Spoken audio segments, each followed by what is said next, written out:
paling tinggi kreatif. Sifat keduanya suka bekerja keras. Orang tua, sifat paling tingginya sayang keluarga. Sifat keduanya suka bekerja keras.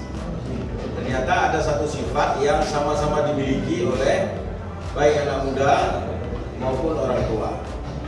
Pesan bagi anak muda, kerja keras ini bisa dimiliki oleh anak muda, bisa dimiliki oleh orang tua. Yang jelas, kalau mau sukses, kayak Bang Nasir inilah kerja keras.